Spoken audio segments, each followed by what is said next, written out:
Bismillahirrahmanirrahim. Assalamu alaykum hurmatli televizor ko'ruvchilar. Bu haftalik Istiqlol xabarlari programmamizni ko'rishinglarni qizg'in qarshi olamiz. Men Abdulloh Yalqun. Hurmatli televizor ko'ruvchilar, oldindan biz diqqatingizga bu hafta huzuringizga sunmoqchi bo'lgan xabarlarimizning asosiy mazmunini tunishtiramiz. Diqqatingizda Xitoy tajovuzchilari yanada xalqimizni, bo'lib yoshlarimizni ichkiriga atalmish ishinde emgak kuchi nomida o'tkazishni jiddiy shaklda davomlashtirmoqda.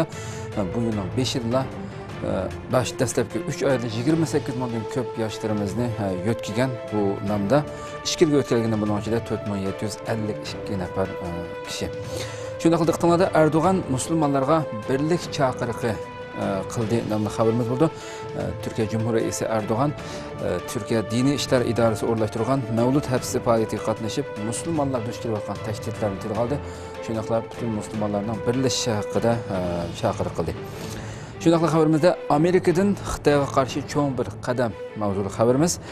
Bunda Amerika Janubiy Xitoy dengizida Filippin bilan birlikda charlash elib borganligini oshkorladi. Shundaqla Filippinga harbiy jihatda jiddiy shaklda yordam berishni kuchaytirganligini oshkorladi. Bu va bundan boshqa xabarlarimiz diqqatingizda bo'ldi. Diqqatinglar ekranimizda bo'lsin.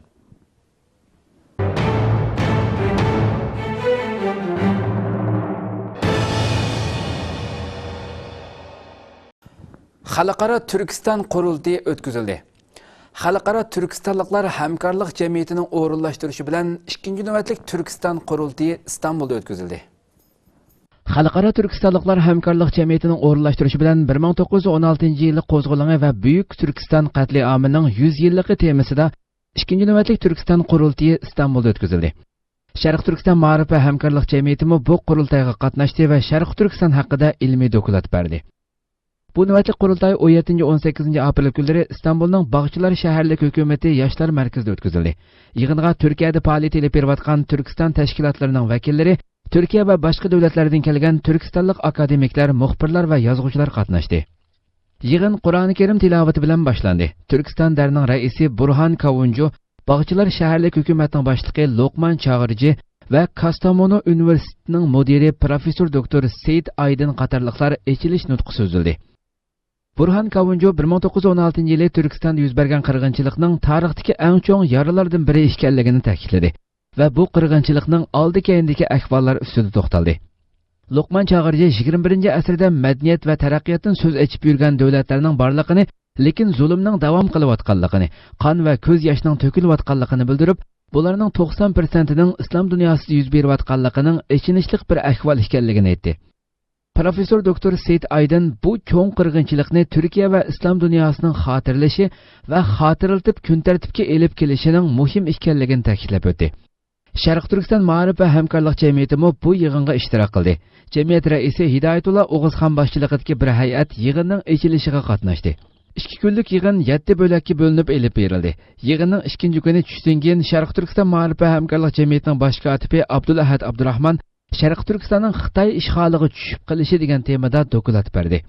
Abdulahad Abdurahman dokumentida 20-asrning 30 va 40-yillari qurilgan 2 qatimliq Sharq Turkiston jumhuriyatlarining qurilishi hamda bu ikki jumhuriyatning Rus va Xitoydan iborat tashqi dushman va ichki kuchlarning birlikda harakat qilish natijasida yiqilishi, shundaqla buning oldi-keyindagi ahvollar ustida to'xtalib o'tib, Sharq Turkistonning Xitoy ishg'oli ostiga tushib qolishining tarixiy arqa ko'rinishini yo'ritib berdi. Alihan Turan başlıqdaki bu inqilabda Alihan Tura yana Çin sayını qo'lga tushdi, turmuga.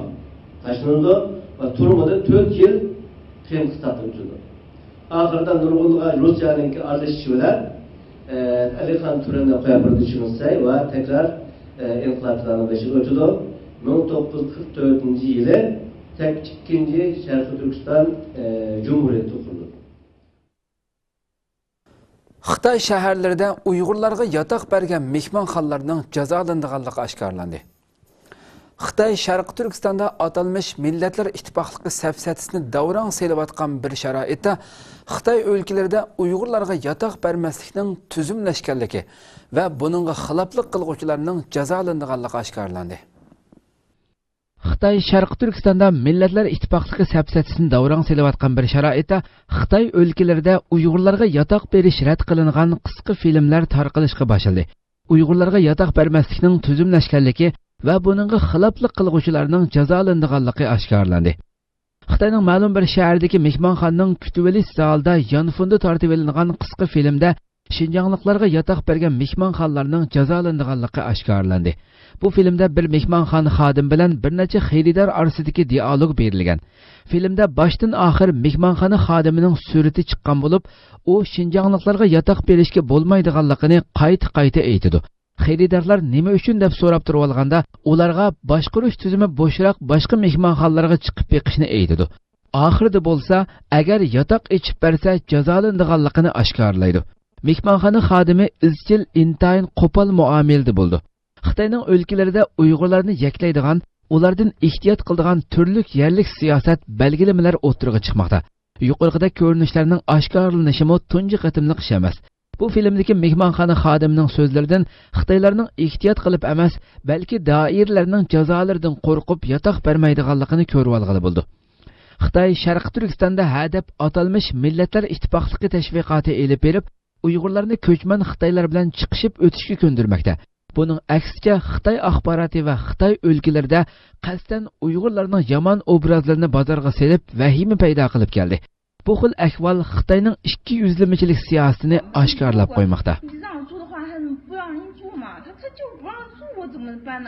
所有新疆人就不能住吗？只要新疆人住你们酒店就可以罚你吗？对啊。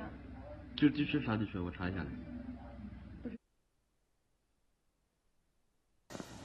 Sharq Turkistonlik o'smirlar pul qutamni yaxshilik bilan to'ldirdim nomli faoliyatga qatnashdi. Sharq Turkistonlik o'smirlar 17 aprel yakshanba kuni Istanbulda pul qutamni yaxshilik bilan to'ldirdim nomli faoliyatga qatnashdi. Turkiyada aktiv xizmat qilayotgan va markaziy Istanbulda bo'lgan Yordam Eli, ya'ni Yordam qo'li jamiyati 17 aprel Istanbul Başak shahar Amin Saraj madaniyat san'at zalida 1000 kishilik bir faoliyat o'rnashtirgan bo'lib, buningdan bir qancha oy burun boshlangan bu faoliyat tayyorligi uchun Sharq Turkistonlik o'smirlar taklif qilingan edi. Yordam Eli jamiyati tarafidan xayri saxovatni har yerga yeyish va dunyodagi o'xshamagan davlatlarda zulmga uchragan musulmonlarning farzandlariga yordam berish, ularni bir-biri bilan qayrindosh qilish maqsadida o'rnashtirib kelayotgan bu faoliyat bu yil 7-qatimliqqa qadam qo'ygan bo'lib, Sharq Turkistonlik o'smirlar bu yilqi bilan qo'shilib, bu faoliyatga 2-qatim qatnashgan bo'ldi. 2009 yili iyul oyining 5-da Istanbulning Xalij Kongre cho'ng yig'ilish zalida tunji qatimliqqa elib berilgan va ayni chog'dagi Turkiyaning bosh ministri Recep Tayyip Erdo'g'anning ayoli Amina Erdo'g'anning qaytilishi bilan ochilish murosimi elib borgan faoliyatda 50 ga yaqin Sharq Turkistonlik o'smir qatnashgan va bu faoliyatda Uyg'ur o'g'il o'smirlarimizdan 6 kishilik bir guruh sahnada milliy kiyimlar bilan samo usuli o'ynab, bu yilgi faoliyatga qatnashgan o'smirlarimizning soni bir hassa oshgan bo'lib, Zaytinburnu, Safakoy va Başak shahar Güneşli qatorliq rayonlardan 100 dan ortiq o'smirimiz bu faoliyatning alohida mehmonlari qatorida qatnashdi va Falastin, Iroq, Suriya, Afg'oniston qatorliq davlatlarning o'smirlari bilan shor ko'ptirib, zalning kayfiyatini alohida jonlantirdi. Hech qanday bir bayroq bo'lmagan zalda oy yulduzlik ko'k bayroqni to'xtamasdan lapildatib chiqqan bolalar o'zlarining mavjudligini har bir daqiqada xotirlatib turdi. Sahnaga chiqib faoliyat ko'rsatgan 7 davlatdan qatnashgan o'smirlarning ichidan 3-chi bo'lib sahnaga chiqqan va chiroyli milliy kiyimlari bilan Uyg'urcha mashrab usuliga tushgan 13 nafar o'g'il o'smirimiz va ularning keyinda bayroq lapildatib turgan 9 nafar o'smir qizimizning sahnadagi ko'rinishi orqa-orqadan ko'tarilgan olqish sadolariga ko'mildi. Faoliyat oxirida bu faoliyatga alohida taklif bilan qatnashgan va faoliyatning jonliqligi uchun hassa qo'shgan 3 guruhining oldingi qatorida Sharq Turkistonlik guruhga xotir lavhasi taqdim qilindi. Sharq Turkistonlik guruhga vakolatan sahnaga taklif qilingan bir qiz, bir o'g'il va bir nafar yetakchi o'qituvchi bu faoliyatni o'rinlashtirgan Yordam Eli jamiyatining boshlig'ining qo'lidan xotir lavhasini elish bilan birga Sharq Turkistonlik xonimlarning yurak qini bilan tayyorlab chiqqan oy yulduzlik ko'k bayroq e'lingan lavhani hadya qildi. Yordam Eli jamiyatining boshlig'i beshidan egiz ko'tarib qabul qilgan oy yulduzlik ko'k bayroq lavhasi zalda qizg'in olqish sadosi va tabrik shuarlariga erishdi. Faoliyat oxirida rahmat va madhiyalarga erishgan Sharq Turkistonlik o'smirlar elib kelingan avtobuslar bilan xo'shal-xo'ramlik ichida uylariga qaytishdi. Turpanda taksi şoförleri iş tashladi. Turpanda taksi şoförleri iş tashlab shahar rayonida yurish to'salg'iga uchradi. Lekin Xitoy voqea sababi, jarayoni va qanday hal qilinganligini axborotga oshkorlamadi. Xitoy senatorining 20 aprel xabar qilishicha, bugun Turpan shahrining Qo'chu rayonida necha yuz shofir ish tashlab, mashinalarini yo'l bo'yiga to'xtatib olgan. Buning bilan bu yo'lda qatnash to'silib qolgan. Qo'chu rayonidagi asosliq yo'l bo'laklarida yurish qiyinlashgan. Xabarda bu ish tashlashning sababi shofirlarning nima talablarining borligi haqida hech qanday uchur berilmagan. Naq maydondan tartilgan rasmlardan to'xtatib qo'yilgan taksilar atrofida to'plashib olgan kishilarning hammasining degudek Uyg'ur ekanligini ko'rib olgan bo'ldi. Ijtimoiy aloqa torlaridagi uchurlarda ma'lum bo'lishicha, Uyg'ur shofirlarining ishdan bo'shatilishi va boshqarish haqqining o'stirilishi taksi shofirlarining ish tashlashiga sabab bo'lgan. Turpan viloyati shahar qilib o'zgartirilgandan keyin nurg'un Xitoy ko'chmanlari Turpanga yerlashtirilgan va Uyg'urlarning ish o'rinlarini egallashga boshlagan.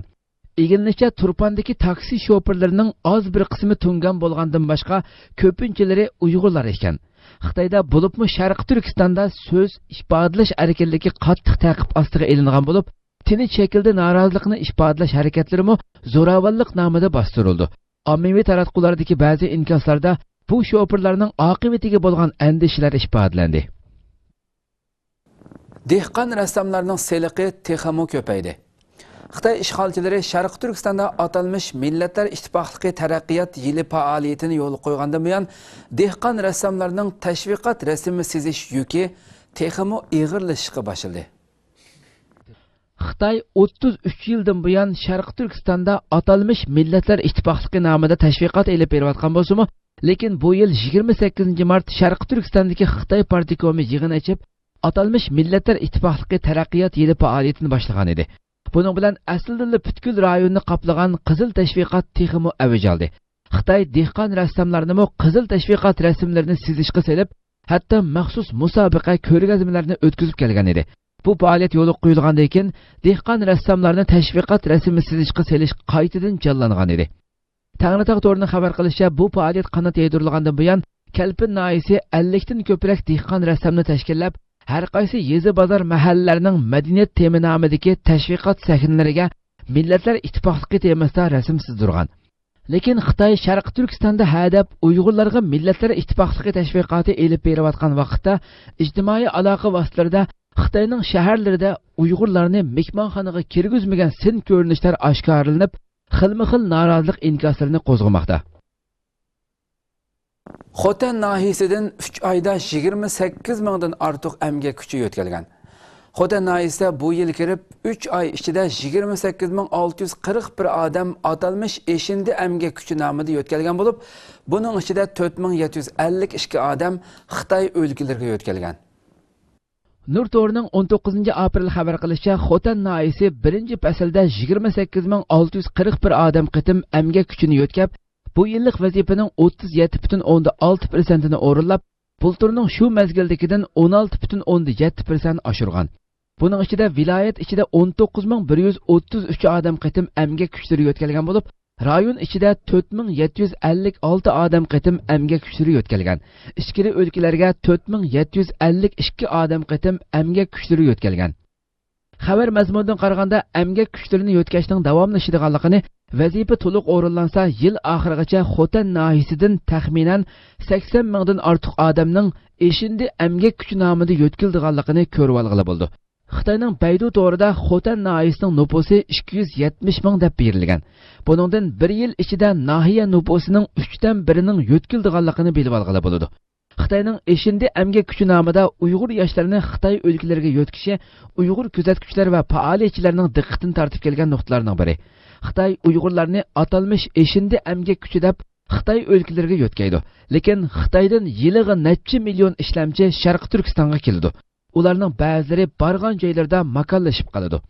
Xitoyning dehqonlarni aram bermasdan hashar, siyosiy o'g'inish va qizil tashviqotga selayotganligi ma'lum. Xitoyning Uyg'ur dehqonlarining vaqtini butunlay kontrol qilib olishi, hatto sirtlarga yo'tkab ularni nazorat qilishi Xitoyning Uyg'urlarga qaratgan umumyuzlik mingi yuyish assimilyatsiya siyosatining tarkibiy qismi deb qaralmoqda. Sharq Turkiston bulg'unish eng og'ir rayonga aylangan. Xitoyning muhit bulg'ash tipidagi sanoat korxonalarining g'arbga, ya'ni bizning vatanimizga yo'tkilishi bilan Sharq Turkiston havo bulg'unishi eng og'ir bo'lgan rayonga aylangan. Muhit asrash tashkiloti bo'lgan Yeshil Tinchlik chorshanba kuni e'lon qilgan bir dokumentda ko'rsatilishicha, 2016-yili 1-faslda Xitoyning g'arbiy rayonlarida havo sifati nacharlashgan. Bu rayondagi muhit bulg'anishi eng og'ir 10 shaharning yerimdan ko'pragi Sharq Turkistonda ekan. Tekshirish natijasida ko'rsatilishicha, Sharq Turkiston va Xenan o'lkasi havo bulg'anish eng og'ir 2 o'lka bo'lgan. Mutaxassislarning qarashicha, texmo qattiq bo'lgan muhit asrash tadbirlarining o'ttirg'i chiqishi sababli muhit asrash tipidagi korxonalarda g'arbga yo'tkilish yuzlanishi ko'rilgan. Mazkur tashkilot Xitoydagi 362 shaharning sonliq ma'lumotlariga qarata analiz elib borgan. Natijada muhit bulg'anish eng og'ir bo'lgan 10 shaharning 6sining Sharq Turkistonda ekanligi o'ttirg'i chiqqan.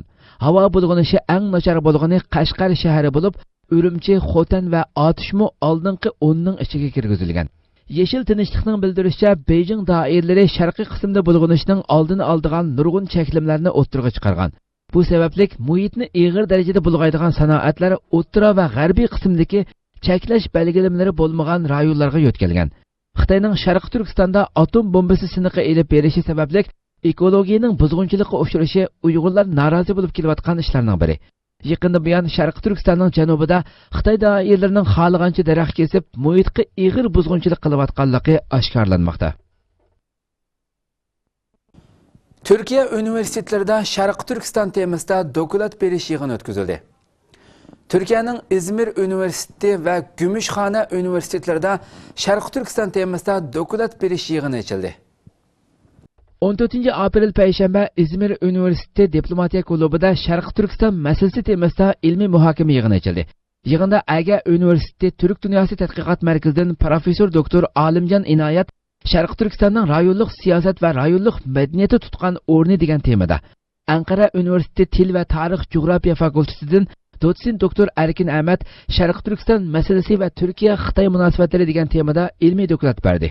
Maktab rahbarlari va o'quvchilarning bu yig'inga bo'lgan qiziqarligi va ahamiyat berishi dokument beruvchilarni mamnun qildi.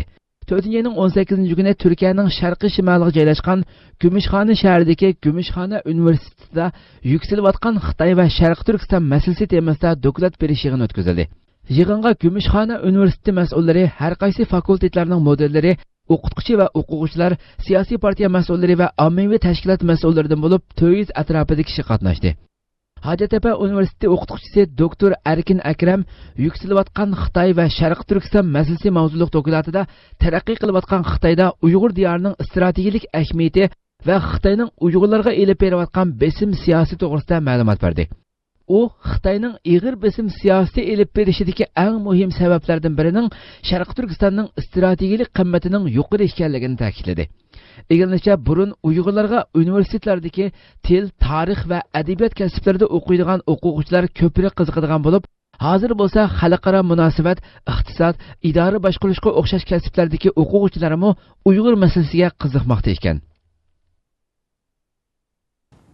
Erdoğan'dan musulmonlarga birlik chaqiriqi. Türkiye Cumhuriyeti Reisi Recep Tayyip Erdoğan, Türkiye Dini İşler İdaresi uyuşturgan Mevlud Haftisi faaliyetiga qatnashdi ve söz qildi. U sözde musulmonlar duch kelayotgan tahdidlar ustida to'xtaldi va musulmonlarni islom ostida birlashishga chaqirdi. Esselamu aleyküm ve rahmetullahi ve berekatuh. Türkiye Cumhuriyeti Reisi Erdoğan 17 aprel kech İstanbul'da o'tkazilgan Hazreti Peygamber tevhid ve vahdet temasidagi Mevlud Haftisi faaliyetiga ishtirok qildi. Erdoğan faaliyeti söz qilganda mazhabchilik, irqchilik va terrorning birlik barobarlik oldidagi 3 muhim xavf ekanligini aytdi. Erdoğan so'zda mazhab xarakterlik bo'linishlar to'g'risida to'xtalib, bizning birli dinimiz bor. U bo'lsa-mu islom. Islomning birlashtiruvchi raviqi ostiga to'planamiz, kelinglar birlashaylik dedi. Faoliyat jarayonida so'z qilgan Turkiya Diniy ishlar idorasining boshlig'i Mehmet Görmez, insonlikni qaytadan tirildirish, yoshitish va qadrlash uchun Muhammad alayhissalom koinotga elib kelgan rahmatga ehtiyojimiz bor dedi. Mevlud Haftisi faoliyatlari 1989-yili Turkiya Diyonat fondi tarafidan boshlangan bo'lib, Turkiya Diniy ishlar idorasining qo'llashi ostida Turkiyada har yili bir qatim qutlug' sundigan haftadir. Bu haftada asosan payg'ambar sollallohu alayhi va sallamning hayotini tunishtirish, uningga bo'lgan sevgisini ifodalash maqsad qilingan faoliyatlar elib berildi. Yaqinqi yillardan buyon bu faoliyat asosan 14 apreldan 20 aprelgacha elib berilmoqda. Dedik ki Biz ne Şia ne Sünni böyle bir din tanımıyoruz. Bizim tek dinimiz var, İslam dedi.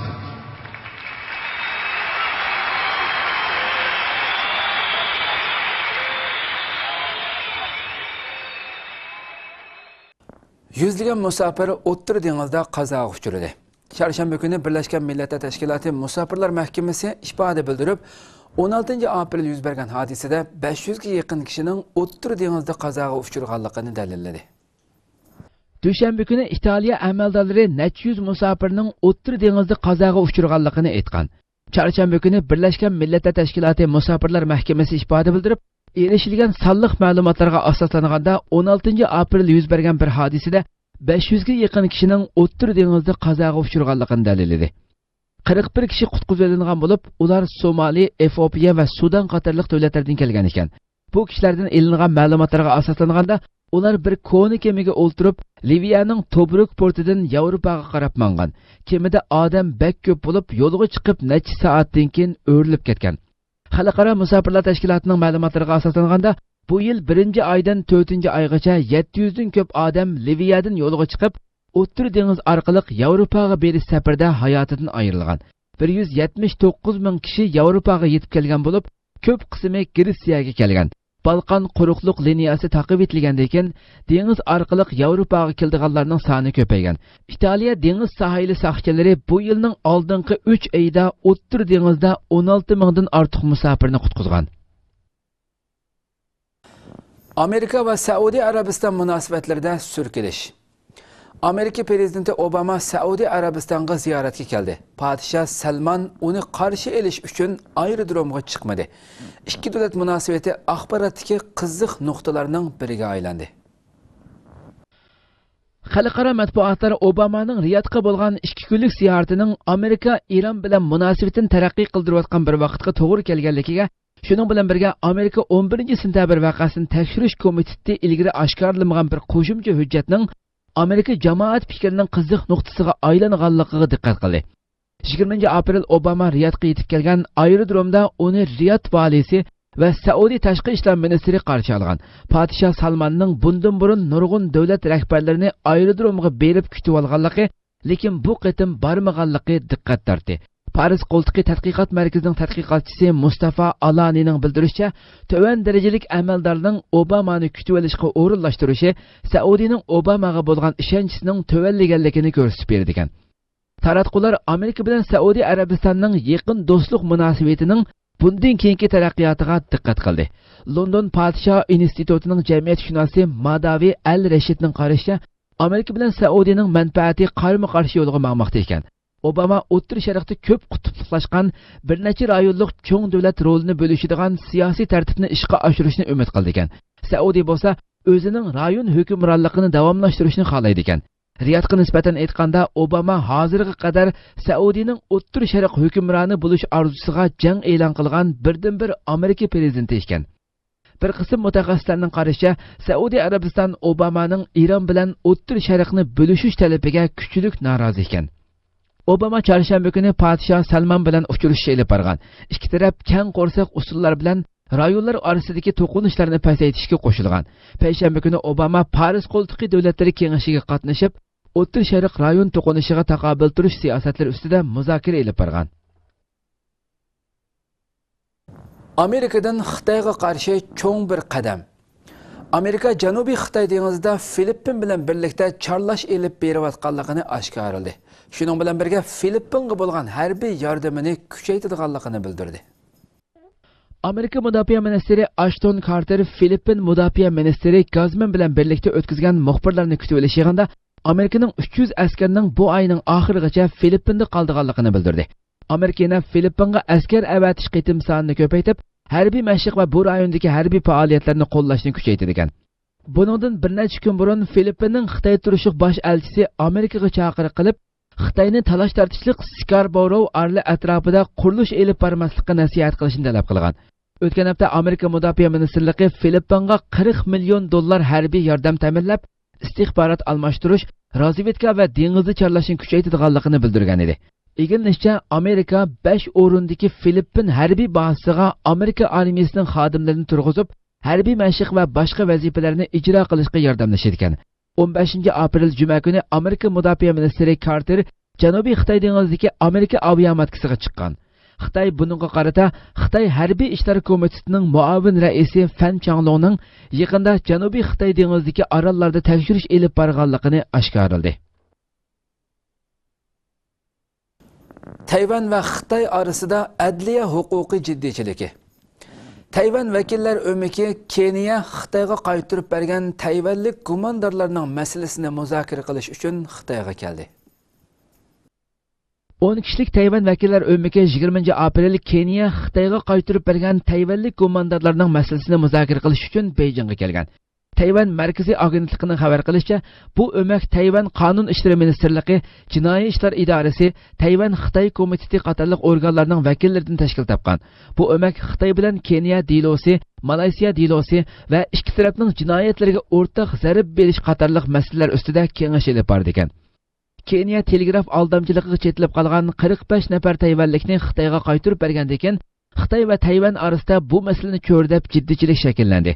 Tayvan Xitoyning o'z fuqarolarini qaytarib ketganligiga kuchli norozilik bildirdi. Xitoy bo'lsa bu kishilarga qarata adliya huquqiy borligini da'vo qildi. Bu kishilar telegraf aldamchiligi bilan ayblandi. Xitoy markaziy televiziya kanalida ularning iqror qilgan ko'rinishlari berildi. Bu ish Tayvanga zo'r besim elib keldi. O'tgan hafta Malayziyaning telegraf aldamchiligiga chetishliq tayvanliklarni Xitoyga qaytarib berdiganligi haqida xabardor qildi. Tayvan amaldorlari Malayziyani qoyil qilib, bu kishilarni Tayvanga qaytarib keldi. Bu ish Xitoyning tanqidiga uchirdi. Hurmatli televizor ko'ruvchilar, shuna qilib bu haftalik istiqlol xabarlari programmamiz bu yerda oxirlashdi. Kelar qatimqi programmamizni ko'rishingizlarni Janobiy Alloh topshiramiz. Programmamizning oxirida ekran orqasidagi barliq xizmatdoshlarimga ko'p rahmat aytaman. Assalomu alaykum va rahmatullohi taala va barakatuh.